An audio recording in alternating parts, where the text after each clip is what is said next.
Tikoy, tabi, tikoy. Ano, main? Tabi, uy.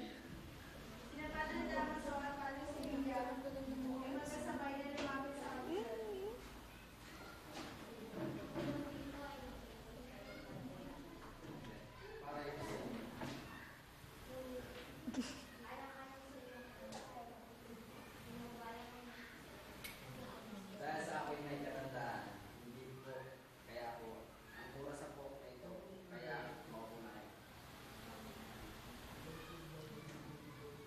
Hindi ko pinagusto sabihin sa iyo. Sadya ko po na si Padre Damaso ng magtatagpo ang paningin nila ni Tiniente. Inaalok ng para yung pagbigay ng Friday sa Tiniente ang upuan ng Bako.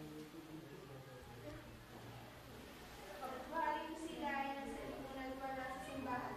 Bagamat para sa mga tulad nila, dito sa Pilipinas, ang pinakamataas na punan ng pamalan ay mababapasok ang sinero ng simbahan.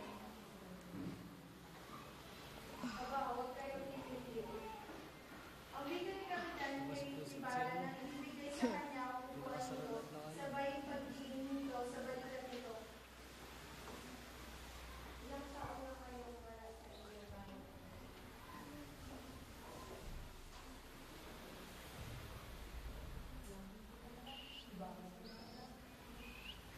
Bigit ko muna ang posat ito.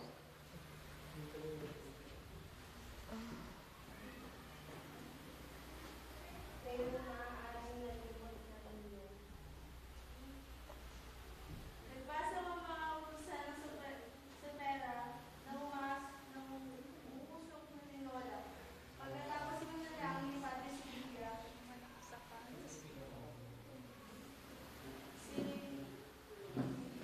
sinimulan ang pamamahagi ng Lola.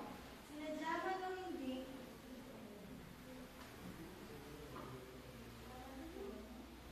ibigay kay Padre Damaso isang pinggang maraming upo na isang talog ng leeg at magaling na magpang ng manok, samantalang sa iba ay mga pinagso.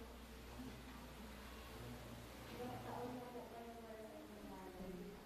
Bigit ko muna ng ito. Ano, 1, 2, 3, 4, 5, 6, 7, 8, 9, 10. Ang hahaba.